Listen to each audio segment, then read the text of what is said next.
I'll ask them. Okay, so we're live. So we are live on the Kitty Run Greenville Facebook page. This is Paul McCormack. He is the director, the South Carolina State Parks director, and we are just more than thrilled to have you today, Paul. So thanks for taking the time to join us because the state park's open today. So I know that you're really busy. So thank you. Well, thank you for allowing me the opportunity to speak to your people and share our message. Excited to be here today. Awesome. So if you guys have comments, feel free to ask, and we will. I'm going to ask Paul all of your comments here. All right. So first of all, 47 state parks are opening today. There are 47 total, by the way, for our viewers that don't know. What can people expect when they go to a state park today and moving forward? So of the 47, all of them are opening the same way they closed, with the exception of Jones Gap and Edison, which have some special restrictions they'll cover. But when they go to a park today, the capacities are going to be smaller than they normally are. So in parks business, we always talk about our carrying capacities parks, and that refers to the amount of vehicles we can safely allow into a park that we have the infrastructure for, the parking spaces for. But now we've lowered that capacity to allow people to social distance and to prevent crowds from getting. So if a park has 100 parking spots, we may only be letting 60 of them in. Okay. And we're going to do that through the weekend. And those are all posted online. Yeah, I will post that to this Facebook post. And also we have a story about South Carolina State Parks opening, and I did link to that particular PDF. Yeah, so like, for example, I think at Table Rock, you're going to allow like 100 cars in, right? And then what happens is that you close it, you close the gates, and then people just have to wait. Is that how it's going to work? Or So what we're going to do, and we've done this at parks that reach capacity at a lot of our parks, once we close the gate, we don't allow a line to form. We will not reopen for several hours. So even as people leave, so when we reopen, we have some sort of capacity to allow a larger number of vehicles in.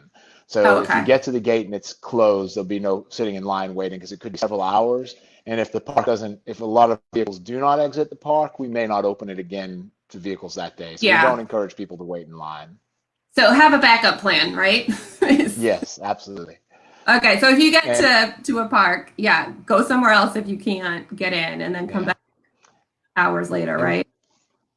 And we've also done some things. We allow for admissions for Table Rock example, which is an admissions-based park. If you're not a passport holder, you can go online and pay your admissions ahead of time, because we're trying to prevent staff and visitor interactions right now. We're as concerned for our staff as a lot of visitors are for their family. So you can pay online, just show them your receipt when you get there at the gate, and they'll wave you through. And some parks are even just passing them a flyer with a QR code on it, and they can use their phone to go online and pay once they get there. Okay, so let's talk about Jones Gap, because we're here in Greenville. Jones Gap is hugely popular. What are you? And that's one of the two parks that has special rules. So tell us what those are. So Jones Gap is incredibly popular, and if you've ever been there, you know it's been dealing with capacity issues for years. So the traditional way Jones Gap has operated in the past is that once the park opens and the parking spots, which there are only a little over 30 of, fill, the gate closes and a line forms, and we have staff at the gate that lets one car in when one car comes out. So that's how we've traditionally done that. What happens is the people get out of their cars in that line. We have two staff members that we're paying to, and they end up interacting with people. It just doesn't create a safe area for people to social distance and causes crowds. So we've made Jones Gap, you have to reserve a parking spot to go in the morning. We've only made them $5 to reserve them, and then you can pay your admission, or if you're a passport holder, you just bring your passport. And once those spots are full, the gates will not open Jones Gap until 2 o'clock at the earliest. So those 2 o'clock. Those parking So those people with parking reservations can go. They'll be allowed in to access the park and enjoy the day. But then at 2 in the afternoon, if a lot of them have left, we'll open the gates and allow some more people in at that point in time. This weekend, again, we've limited it to 20 spaces out of our 36. Part of this is because we don't have our staff. We had to lay off over 300 people when we close Oh, parks. So we're bringing staff back on board. We don't have the staff to do the cleaning and take care of some of the things that we need to take care of. yeah. So we will slowly build that number back up to the 36. Okay. And our playgrounds, they're not open, Mhm. correct? They No are playgrounds. they are Okay. not open. They are, and Okay. the reason for that is they're very difficult to clean, and Yeah. they are places that just cause crowds to congregate. Yeah, that makes sense. Okay. And picnic shelters also are closed. Is that They correct? are. They are. If you had a reservation in a picnic shelter, we've already contacted you and canceled those reservations. All of our Okay. community buildings, the Gaines Lodge up at Table Rock, and group camps like at Paris Mountain, all of those are closed for the month. Okay. And then what are some less visited state parks maybe besides like the big So, ones up here we all know about. What about like I don't know what the answer is. So that's why I'm asking you. Like tell us maybe about lesser visited state parks, especially here in the upstate that families maybe could go to and not have to worry about, am I going to get in or not? Oh, oh go ahead. all right, did I lose you? You're back. So Paul, by the way, everyone, Paul is the South Carolina State Parks Director, and he is at Edisto Beach right now. And so some of these, if you've been to state parks, you know that some of the lines cut in and out. So that's what's causing some of the connection issues right now. He is Yes. curious. Okay. Can you hear me? Yes, I don't know what happened to my camera, but that's okay. um, so the lesser visited parks. You're in upstate Yep. South Carolina. We do not have a lot of lesser visited parks there. But so Kiowee Talkway is one that's not as frequented and Mhm. has some great trails. But I can tell you, for example, today that park is already at capacity. I've already received some messages. One of the Oh wow. challenges is I have messages popping up on my phone about parks as we're going through this. So I know that Yeah. Kiowee is close to capacity today. But a lot of our historic sites, like Andrew Jackson State Park, Red Cliff, they have a little bit lower visitation, and they have space that you can also spread out and enjoy the area. So I recommend What? some of those. But right now, the Okay. challenge is when you go to those parks, they may be at capacity as well. And I hate for people to drive for an hour Yeah. only to end up where they don't have the ability to get into a park. What how do people know if the park is at capacity?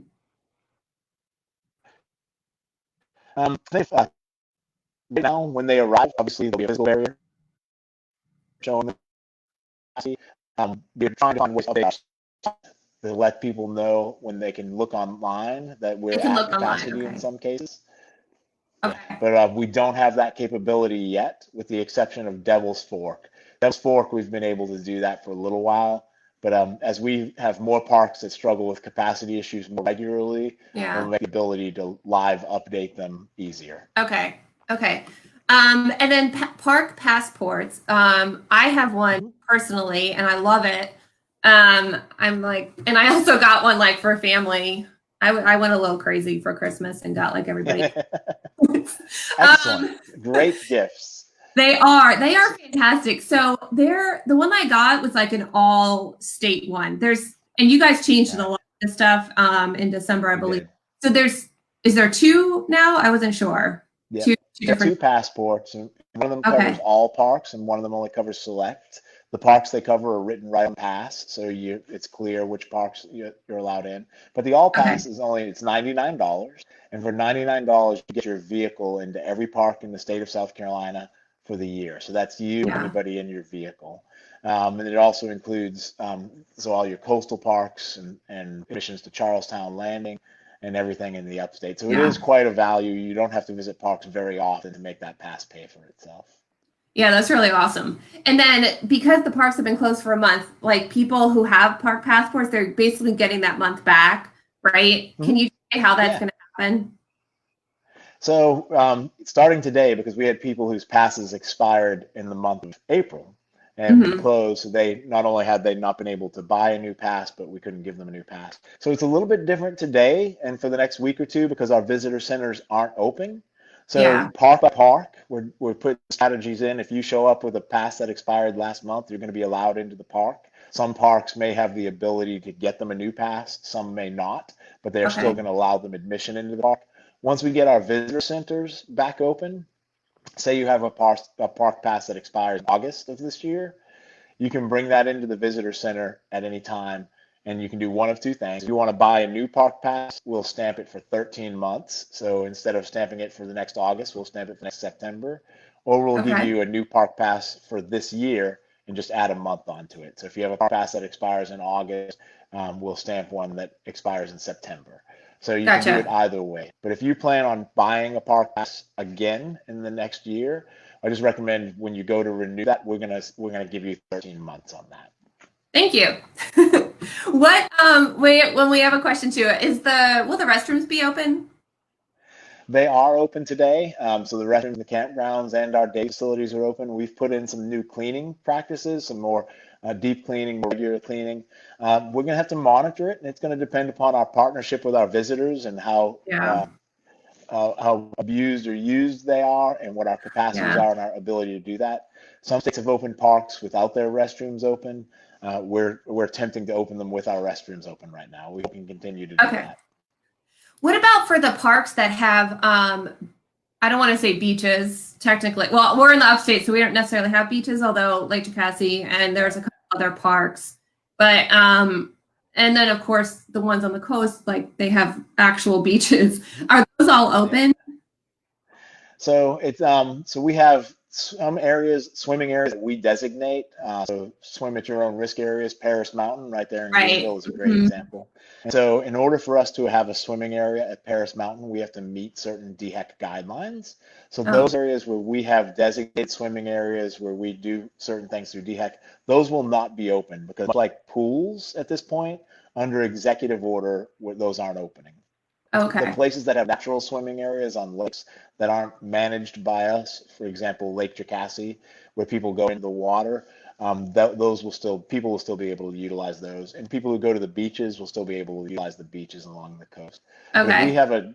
if you're used to going to a park that has a swimming area that we Yeah. manage at some level, that won't be open yet. Okay, so no designated swimming areas, but like natural swimming areas will be open. And then Yes. what about can people rent like kayaks at Table Rock and Paris Mountain? Not today, not yet. So Okay. as we ease back into this, one of the things I mentioned is laying off staff. So those are some of Yeah. the staff people that we have to bring back on board, and we also have to figure out we have to have the staff on board so that we can effectively clean that equipment in between Yeah. uses. So we have to figure out some procedures for cleaning that equipment in between uses. That's a lot to think about. Man. It Okay. is. And then do you have any like just tips for what should people do? I mean, when they go there too, I feel like social distancing isn't that difficult, like being outdoors, right? But Yeah. I saw, that that the parks are recommending like bring hand sanitizer, like stuff like that, Right. forget something else you guys said. What else did you guys say? Face hand sanitizers, water bottles, and face Water bottles. coverings. Okay. Yeah. Okay. But it's not And required, but those are suggestions to help, right? Yeah. they are. And so what we're saying when you come to a park, kind of look to take care of yourself to a degree. Yeah. Um, we're going to have soap in our bathroom, but that may run out. Something else may happen Yeah. to those containers. We're also shutting down our water fountains that we have for Oh, public okay. drinking water fountains just because of the nature of those uses.